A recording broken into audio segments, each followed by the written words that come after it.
It's time once again for the DoDCast. Today we talk with ESPN's Eduardo Perez. All right, Eduardo. Daniel Murphy's success against the Mets is legendary. Why is that? You know, maybe there's something to be said about having played for a team and then maybe focusing a little bit more, even though Daniel's focus has always been great against all the other teams. But when you play against a team that you came up with, you can't help but sometimes think that those things that can't be explained. Yet you have to go straight on the focus and say, yeah, you're right. You had the opportunity to lock me up. You did not. And now I have the opportunity of being able to retaliate in an offensive way. And he's been able to do that consistently. So you do think it's kind of personal then? I wouldn't say personal. But I would say that yeah, you could say personal. Okay. You could say personal, but in a competitive way, not in a way where he's upset that he did not get re-signed or insulted. But it's just like I can only relate it to how I felt when I played against a team that I came up with, and you want to be able to do your best against that team. Absolutely. You have a pretty good concept of this question. How hard is it for a hitter to make adjustments later in his career as Murphy has? I think it's easier. You think it's easier? Okay. I think it's easier because you can relate to the failures of not wanting to do it when you're young and naive. And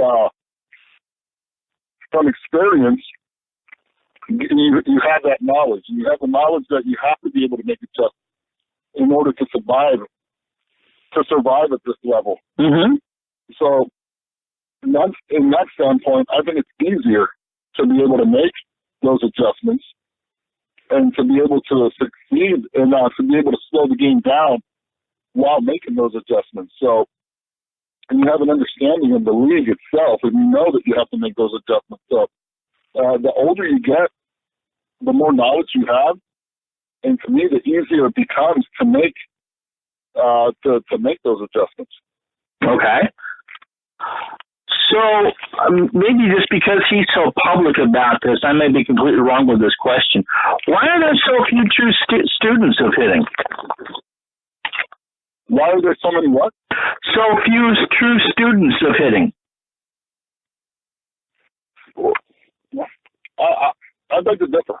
Okay, absolutely, please do.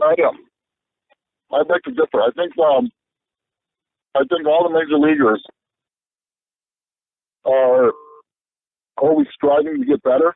I think they're always looking and watching. They do it in different ways. Some guys are more analytical than others. Mm-hmm. If you talk to Joey Votto, he's more analytical. If you talk to Daniel Murphy, he's more analytical. There's some guys who try to dumb it down, but everyone always tries to be better one way or another. Okay. Some guys, it just depends on their formula, and it depends on their lingo. But I wouldn't call it because they are not analytical like Daniel Murphy, like Joey Votto. I would not say that they're not students. Okay. Do you think when he's done, he has a future as a manager? Daniel Murphy? Yes. Wow. Real good question. I think from what I know of him, because let's put it this way, because he's the way he is hitting-wise, sometimes it translates, sometimes it doesn't translate, and it really depends. It depends on, to me, being a manager is a person that can communicate well, not only with your players, but with your superiors also, right, and your coaches. And I never played with Daniel Murphy. I never coached Daniel Murphy for me to be able to say if he's going to be a good manager or not. Okay. And I think that you have to see the everyday person in order to be able to come to a conclusion if he's able to do that or not. Okay. Both teams, as you know, have been through a huge number of injuries this year. Why are the Nats so successful with it and the Mets are not? Pitching. Okay. Pitching. I mean, the Mets pitching has not been healthy. The Nats pitching, for the most part, has. Right. And look at the success that Strasburg had early in the year. Gio Gonzalez and Max Scherzer. Yeah. Pretty 1-2-3 punch. That's very good. And then you have Santa Roa, that eventually he's going to get it. And he's been getting it as of late. So the pitching is what gets you there. Even though you have Daniel Murphy, even though you have Bryce Harper, even though you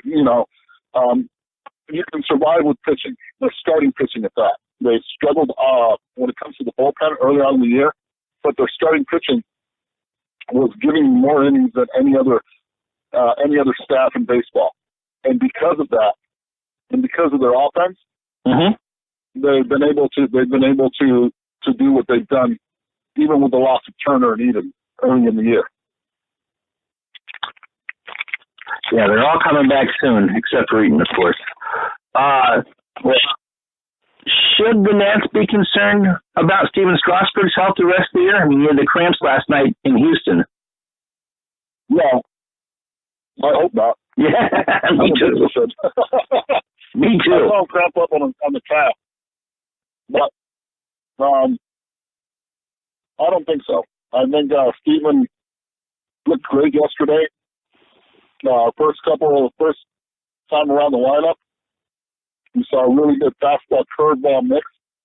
Second time around the lineup, started using his changeup more, and then he cramped up. And he gives you different looks. He gives you different viewpoints. He's got the stuff to be able to get through lineups not once, not twice, but 3 times, and that's deadly. That's lethal. Injury-wise, health-wise, that's the big question mark. Can he be able to do it? I think they'll slow his workload a little bit, make sure he stays hydrated, and try to combat the cramps that way. But he looks great yesterday as far as arm action, as far as the ball movement. It was fun to watch until the cramping came in. Yeah, his starts are always fun to watch. I really enjoyed them. All right, let's change topics a bit. About Dusty Baker, you two are friends. Are there any stories that you can share about him? He was my first manager in the fall league. Oh, okay. The first year the fall league happened in Scottsdale, Dusty was my manager, and I knew he'd be a good one because he was such a good communicator, and players love playing for him. And he can relate. He's current. He's up to date with the trends. He relates passionately with the players. He knows how difficult it is, and he has not forgotten on how difficult it was to play the game. And I think that right there is what makes the players really go and run through a wall for him. So I'm looking forward to, hopefully as a fan and as a former player of his, at least in that respect of being able to, to see him succeed and go into a postseason play, and hopefully if there's a sentimental favorite of a manager that can go out there and win it, I'm hoping it would be Dusty. Absolutely. His contract is up at the end of this year. He wants to return. You think that's going to happen? I believe so. The way the team has played, even with the injuries to Eaton and Turner most of the season, I believe the Harper's had an unbelievable year this year because he gets the best out of them. You have guys that are having really great years, and right now Mike Rizzo's done everything possible to give him an opportunity to win with personnel. He was able to get 3 guys in the bullpen to solidify it. You're hoping Madsen comes back from that tingling in the fingers and from the pain in his finger. And if he does, I think this is a very deep team that could beat any team in the National League and the American League. Yeah, tendonitis is what they're saying with his finger. What is it, the ring finger? Yeah, I believe so. I believe it's the same finger as what Scherzer had the stress fracture with. Oh. But they do expect him back in plenty of time before the playoffs. Yeah, he wanted to get a second opinion, didn't he? All right. So, what stands out to you? I'm not a doctor, and I don't play one on TV either. What stands out to you about this year's Nats that the rest of us may not notice? And you did not sleep at the Holiday Inn Express either. Let's see what stands out from the Nats that other people really have not noticed. Right. The way they run the bases. They can beat you on the bases. Everybody talks about how good Rendon is and how good the depth of their lineup with Zimmerman, with Murphy, with Harper when he comes back. But one thing that people I don't think notice is how good they run the bases. So they are an aggressive team. They are a team that goes first to third, a team that can score on a double when they're taking first base. I look at their lead. I love the passion they play with on a daily basis. Those things, I think, reflect on the coaching staff that they have. It's not only Dusty Baker, it's the coaching staff that they have that sometimes goes unnoticed, and it's because of the experience they have at first base and coaching staff. It's because they understand how to run the bases and they understand who they are. I think Davey Lopes has a lot to do with that. Yeah, Davey Lopes and Bob Henley are very aggressive, and most of the time it works. Yeah, that's one thing. Everybody talks about the power. Everybody talks about the starting pitching, the bullpen help that they just got. But the coaching staff itself has been solid, and they expect and they want the best out of all their guys. And their guys react to it, and the way they run the bases is, I think, as aggressive as they are, it really reflects, and it'll win you ball games. You have all this stats about wins above replacement and everything about players, but I think the coaches have a lot to do with that too, with the base running. This is the last question. You answered this earlier, but there's a lot of jittery fans who do not think that the Nats can compete with the Dodgers should they meet in the playoffs. You said that they could. What edge do you see them having to beat Los Angeles in a best-of-7 series? They have the starting pitching. Okay. They have the starting pitching. They do, and they fixed their Achilles heel, which was their bullpen. So when you have a Scherzer at the top of the rotation, he'll be coming back hopefully Sunday night. Hopefully we get him Sunday night. Me too. But you get Scherzer, a healthy Scherzer.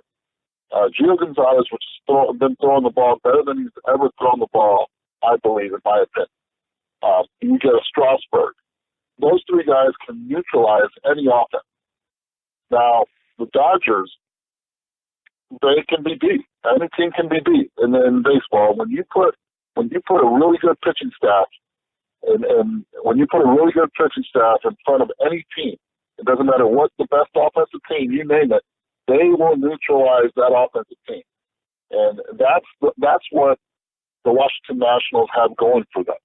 In a playoff series where you have a lot of off days, sometimes all you need is three pitchers.